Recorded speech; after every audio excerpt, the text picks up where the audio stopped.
Hi everybody, it's Brian here. Welcome back to my channel. I hope you're all doing well. So it wasn't that long ago that I actually broke the 3,000 design upload on my respective RedBubble shop, and obviously it was a personal best for me, something that I was really ecstatic about given the fact of all the time and effort that I put into this shop. And with the highs and the lows, I obviously learned a lot along the way, and I decided to create this episode to share with you 5 really important tips that I learned through this journey, and hopefully in sharing them with you, particularly if you are new to the print-on-demand business world, perhaps you could put them into your own business and in your own design making routine, and hopefully you'll be able to reach that 3,000 mark and more, and obviously reach a very high degree of success. So if you're interested in learning what these tips are, please stay tuned.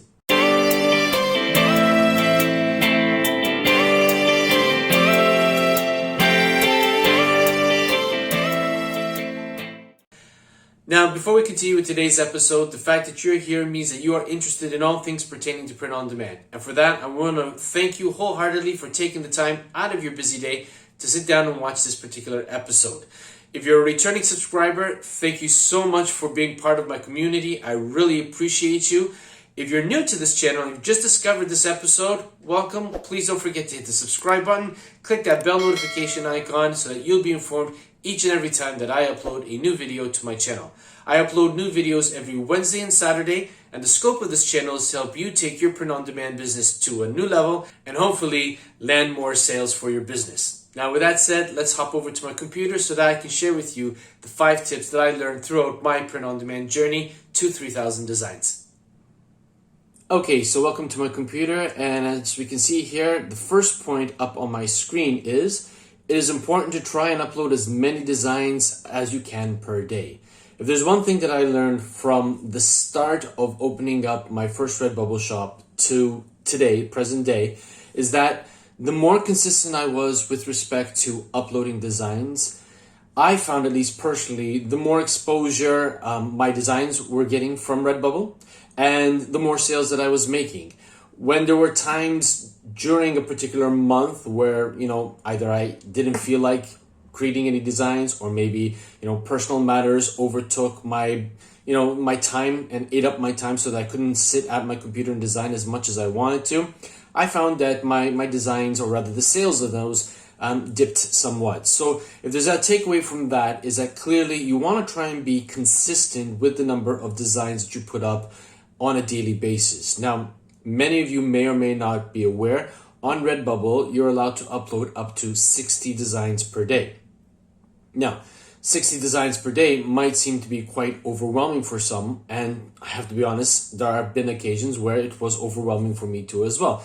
And that's actually okay. I mean, what's important is that you try to decide what kind of upload number is comfortable for you and try to stick to that on a daily basis. Now, when we're talking about the types of designs that you can upload, they don't all have to be these, intricate, graphic heavy type of designs. They could also be text orientated designs too as well.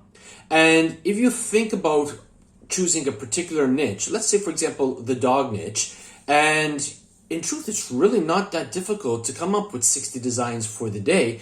If you say, for example, I don't know, dog dad who loves tacos, dog dad who loves pizza, dog dad who loves, and you just scale what that dog dad loves. Could be a hobby, could be a food to eat, could be places to visit, could be colors, could be basically anything. And in creating a text-based design where you can just change a word or two and scale it, it's really not that difficult to come up with 60 designs that you could potentially upload. Now, again, this is not something that you're going to be doing every day, but when it is possible that you can do so, I want to encourage you to do so, because understandably, this is a numbers game. And yes, quality of design and keywording and all of that other stuff is really important, and I'm not discounting that, but the bigger the net you throw out, the more potential fish you're going to catch. And the same thing holds true with your print-on-demand business. The more designs you have, the greater the chances that any and all of your designs are going to appeal to somebody out there, and they will actually click, add to cart, and make the purchase.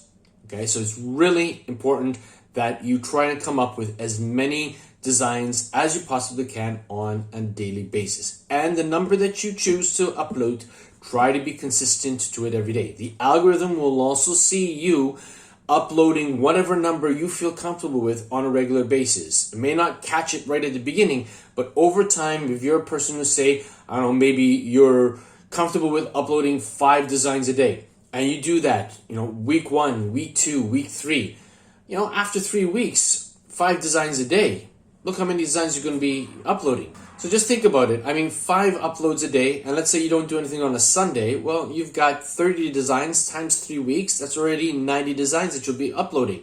And when you consider that, the cumulative effect of uploading so many designs on a weekly basis, on a monthly basis, your portfolio is going to grow. And as a result, people are going to see more of your designs out there. And the more designs they see, the more they're going to see your store name, the greater the likelihood is that they're going to click on your shop just out of curiosity to see what it is that you are selling, and perhaps maybe even find something that resonates with them and actually make a purchase. So try to make sure that you are consistent in the number that you upload on a daily basis. Okay, point number 2. Try different variations of a design in terms of fonts, in terms of colors. Don't just be satisfied with, creating a text-based design or maybe even a mixture of graphic and text with just one particular font style. Very often, and you probably heard me saying this on my channel before, always use big, bold, crisp, clear text so that people can see it even in the thumbnail section of the marketplace when they're browsing through their cell phone. But even so, it won't hurt to create a couple of other variations of that particular design, and you could easily choose a different type of font. You could change the color of the fonts. You could resize some of the words on the design to give it a sort of different appearance. And again, this leads up to the number of designs you could potentially upload on a daily basis, as we stated in number 1.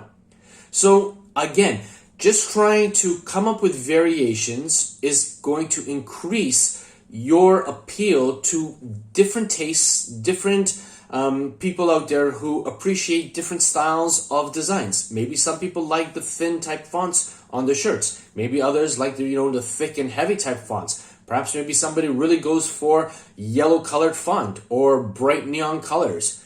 Try to mix and match your colors and font styles. Clearly make sure that they're legible and that they're well balanced. But, coming up with a design, creating a variation of 5 or 10 or even 15 of those designs and just uploading them and see which works best. And if you start making sales on a particular design that has a particular color or a particular font, double down on those and utilize that information that you get from the sales to create other designs using those colors and the font style and see how it goes.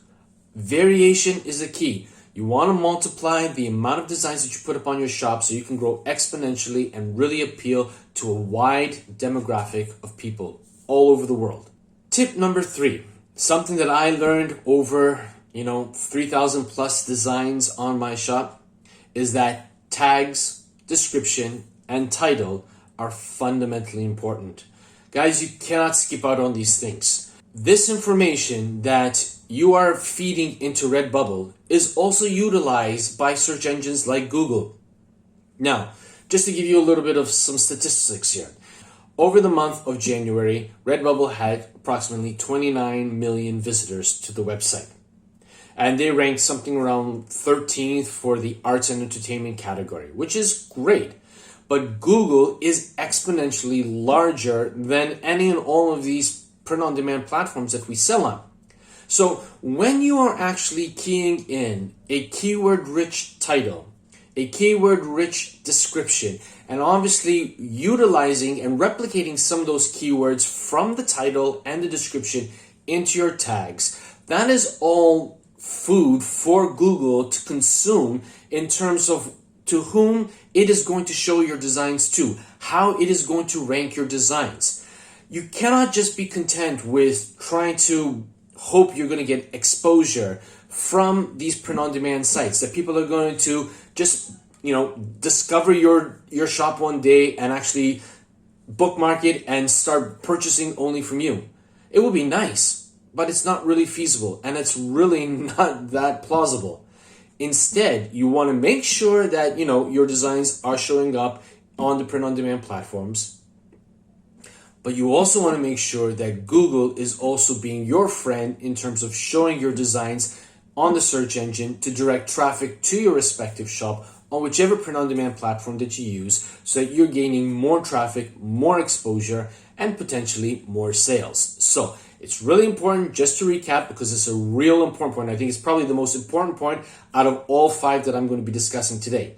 Make sure that your designs, when you are listing them, contains a keyword-rich title, a keyword-rich description that is no more than 256 characters in length for RedBubble, and you also need to make sure that it makes sense when you're reading it. Don't keyword stuff your descriptions, because the algorithm will catch it and you won't rank very high at all for that particular design. Or worse yet, your design can get reported. The people at RedBubble might see that this is happening and you either get banned or have your shop closed down or suspended or what have you. It's just not worth it, okay? I know that there's a lot of tag spammers out there, and you go and check out a particular listing and you see all of these irrelevant designs for these particular keywords that have absolutely nothing to do with them, and you think to yourself, why is this happening? I know, I feel it, I get that same frustration too as well. But just because it's happening doesn't mean that you need to emulate it, because one fine day, those particular sellers who are breaking the rules, they will have to pay a very heavy price, and that heavy price will eventually mean that their shops are taken down, and you don't want to be put in that situation. Okay, so the 4th tip that I obviously want to share with you, that obviously I came to understand, came to appreciate over the course of my time selling on print-on-demand platforms like RedBubble and TeePublic, is that placement of the design is fundamentally important. Guys, it isn't just enough to go and center your design within the print margins for a t-shirt and then ignoring all of the other products that are available for you to sell on the print-on-demand platform with your design. It's really important that you take the time and go through all of the products that your design is being showcased on and ensure that that design looks the best it can possibly look on it. If it doesn't, well, some print-on-demand platforms like RedBubble allow you the possibility of creating another variation which fits more efficiently in the parameters of that particular product. Go ahead, take the time and tweak your design and upload a variation that will go on that product.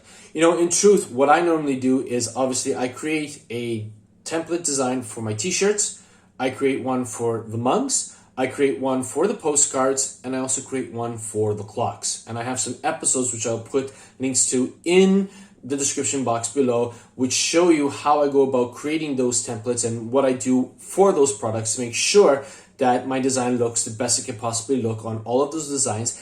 And then in truth, those 4 variations that I create, I find that they're all applicable to all of the other products that I can actually list and activate on RedBubble. So when I'm in the design making process for a particular design, I'll create the design for a t-shirt, and then I'll take those 5 or 10 minutes and just open up my templates for the mugs, for the stickers, for the postcards, and for the clocks, and I will just drag and drop and resize the design for those particular templates. And then when I go into the upload process, I have them there, and then I can just change off those variations and make sure that obviously the design looks great on all of the products. If there are some products that still do not look great even after uploading a variation of it, then I just deactivate it. It's no sweat off my brow. I'm not going to lose sleep of it. I'm not going to, lose tons of money just because I turn off one product because it doesn't look good. On the contrary, I think it actually works in my favor, because when customers visit my shops, I know that every single design that I have is going to be showcased on each product in the best possible way. And they're not going to see any products that I don't allow to be activated if it doesn't look good, because I want to send a very clear and concise and professional message to customers that I am taking this job seriously, that I am taking the task of creating a design and uploading it onto these products for them to buy, so that when they spend their hard-earned money on a design from my shop, they're going to get the best possible placement of that design that I can possibly manage. And that way I know that when they receive it in the post and they're wearing it or showcasing it in their home or office or what have you, they're going to be happy each and every time they wear it or see it. And that means that I've got a lifelong returning customer who could potentially visit my shop again in the near future, see something else that I've put up for sale, and maybe make the purchase too as well. But just imagine if they came to my shop and saw a bunch of products being put up for sale that the designs are poorly placed on it. What kind of message am I sending to them, you know? And they're just going to say, you know what, I'm not even going to bother clicking anymore. There's just so many designs that are poorly placed. I'm not going to waste my time. Let me go to another shop. And I would have left money on the table because I did not take the time in order to make sure that those designs look the best they could possibly look. So please, please, please don't put yourself in that situation. Take the time. Remember, this is your business, whether it's a full-time job or a side hustle. If you're hoping to make sales to gain an additional source of income, whether it's to put food on the table or to buy a new mobile or to buy something that you want to buy, and you're utilizing the funds from these sales to be able to do so, get yourself from point A to point Z faster in sales by making sure that your designs look the best they can possibly look and are placed in the best possible manner. That way, you're going to win the hearts of customers to continue coming back from you and obviously making more purchase from you in the future. Okay, finally, the last point that I want to obviously share with you, and something that I obviously did not really take much into consideration when I first started my print-on-demand shop, but now I am wholeheartedly fully invested in it, pertains to obviously marketing your designs on social media. Now, I'm not talking about actually forking out money to buy advertisements. To be very honest with you, I'm not really big on that. I did try it some time ago, particularly with respect to Facebook and Instagram, and to be very honest with you, I felt I threw money in the garbage. And it's not for, not making these really eye-catching ads and whatnot. Just like you, I watched other people on YouTube to provide advice on how to go about creating an ad strategy, how to come up with effective ads that are going to be eye-catching and are going to be converting. I don't know, I just didn't feel that it was giving me the return that I was hoping for. Instead, I tend to shoot for more organic marketing, all right? And I know that, websites like Facebook and Instagram really curtail how much exposure your posts get, because obviously they want you to fork out money so that they're a business at the end of the day. They want to make money too as well. And that's absolutely fine. Got nothing against with that. But for me, the one true and important social media platform that I really wholeheartedly believe in, and I have found it has really helped my overall sales, the exposure of my work, the exposure of my designs, has effectively been Pinterest. I have put up some episodes on my channel about Pinterest from a print-on-demand point of view, and I will link those episodes in the description box down below. But effectively, Pinterest is the third largest visual search engine after Google and YouTube on the planet, with over 400 million active monthly users who are visiting Pinterest to find inspiration, to make purchases, to get ideas, to be inspired. There's just a huge tap of potential customers to tap into simply by creating pins and idea pins on Pinterest to gain exposure. And the more exposure that you get to your designs, to your shop, the greater the likelihood that you're going to be increasing the possibility of making sales further on down the road. Now, as of late, if you've been watching any of my episodes or if you've been hearing anything in the grapevine pertaining to Pinterest, Pinterest has really jumped on the bandwagon with respect to videos and whatnot.